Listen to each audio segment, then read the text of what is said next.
before I get into this video, I want to say thank you so much for 100 subscribers. I had no idea the channel would be able to get this far, and I really didn't have a plan when I first made this channel, so I'm absolutely amazed it got this far. This video will be my collection of British model locomotives, and my collection mainly consists of 00 gauge locomotives, and I might do a second video on some of my American locomotives if this video does well. And for the order of this video, I will be going in order of when I first bought the locomotives. So starting with the J72, which is the first model I ever produced, that I ever bought, and going from there. So as I previously mentioned, the first model I ever bought was this lovely Bachmann J72. It's a very nicely detailed model. It's a super smooth runner, especially at low speeds, and it's one of my favorites just because I love the livery on it, love how well it runs, and I love the proportions of this thing. To me, it's just the perfect locomotive.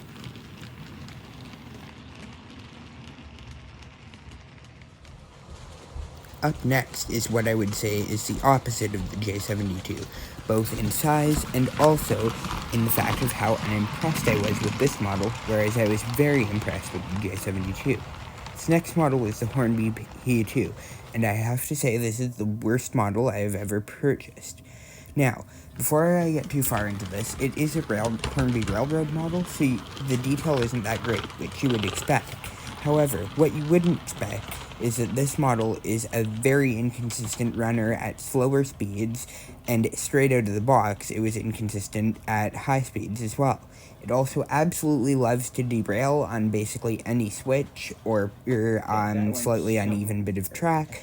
I managed to fix that a bit by adjusting the front pony, which was an absolute pain because the front pony is a part of the base keeper plate. But in order to get this thing to run as well as it does, I had to do a lot of track adjustments, which isn't something that everyone has the fortune of doing, especially if your track's already ballasted when you buy the locomotive. And the motor in this thing is absolute crap. I actually opened it, and I've discovered that it's the exact same motor that Mattel puts in a Trackmaster Revolution toy. So overall, I'm not very pleased with this model, and I can't really say I'd recommend you buy it. Up next is a little Hornby Caledonian Pug that I bought at a train show. It's an older model, so it's not the most consistent runner, but I still like bringing it out sometimes. It's also fun since it's an absolute rocket. Next up is a Bachmann Class 37, which is the only large British diesel I own. This model looks very nice, and it runs like an absolute dream. I recently chipped it with an ESU decoder as well, which means now I can control the lighting independently, and the model still runs well despite being chipped with the decoder.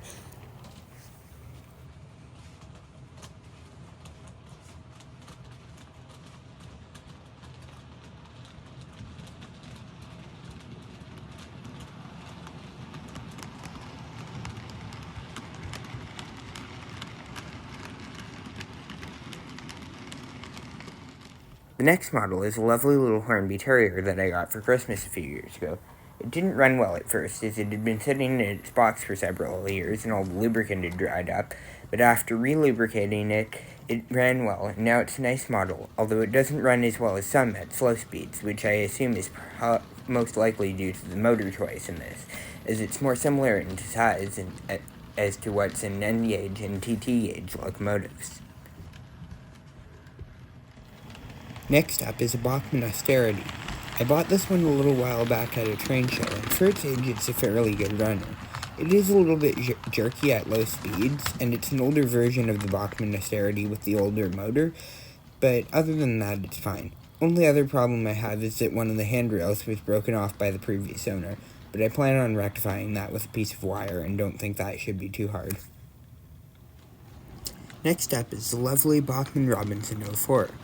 This model is another one of my favorites, mostly just because of how well it runs, as well as the fact that the detail on this model is basically perfect.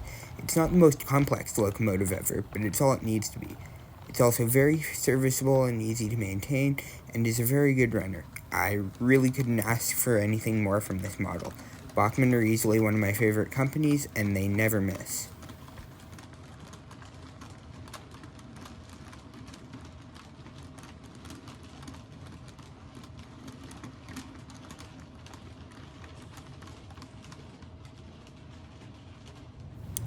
Up next is Rapido's charming little Y7.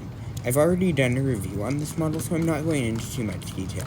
But the main points are that this model is a great runner, and it still is, even after the review, and it's one of my best detailed models ever, as it has so much cab detail it's not even funny, and there's a ton of detail in the motion between the frames, more than I've seen on any other model, and given the size, I think that's quite outstanding.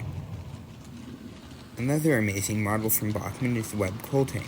It's very well detailed and is a solid runner, and I really have no complaints with it. I like how odd the proportions are on the prototype as well, and it's probably one of my favorite real-life engines. The only thing I'm planning on doing to this is re-lettering it for British Railways, but that's only because I got the LMS version on sale and figured I'd go with the cheaper one and re-letter it myself. Up next is one of Bachmann's Genties. I've always felt like every layout needs a Genty, hence why I bought one for mine. This model is slightly inconsistent at low speeds, but overall it's very solid, and it's well detailed as well, especially given the age. I'm very glad Bachmann have upgraded this model recently though to have the Next 18 socket, as I've heard the old ones are hard to chip. Mine also has a painted cab as well, which is a very nice inclusion the original models didn't have.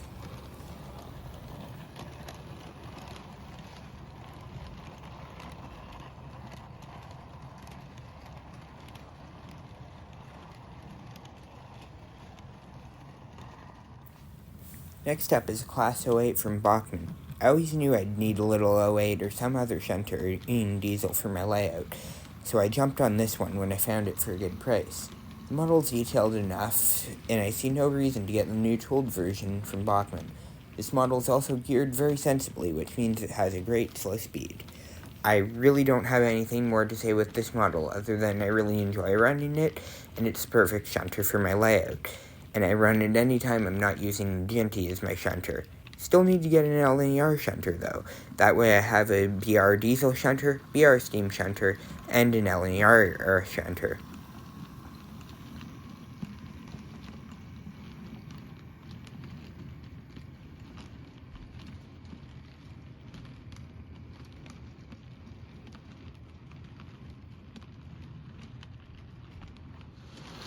Next up is another Bachmann locomotive, my lovely 9F. Looks pretty good, although my version has no cab detail. It's a good runner as well, although the Bachmann onboard decoder that's fitted to the model means it's jerky at slow speeds. I am not a fan of those decoders, and I do not recommend them. All the issues with my model, though, are fixed on the newer version, which have a better DCC socket, tender pickups, and a painted cab, and they also come with demo decoders fitted instead of Bachmann's crappy decoders, which makes them a lot better. Last but not least is the newest model to be added to my collection, and that's a Hornby Railroad A4, specifically Mallard. This is my most recent purchase, as I said, and it's a fairly nice looking model for a railroad model. I don't really have too many complaints with it except for a few molded handrails. The buffers on it are even sprung. It's an amazing runner as well, and I'd argue that it runs better than any main range Hornby locomotive I have, which is pretty impressive.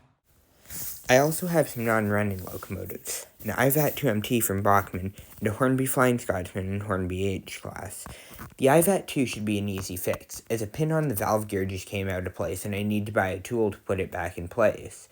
The Flying Scotsman won't be so easy, as a piece of the valve gear actually snapped, meaning I'm probably going to have to buy a new set of valve gear from Hornby, and seeing as I live in Canada, spares are hard to find over here and it's expensive to get in imports.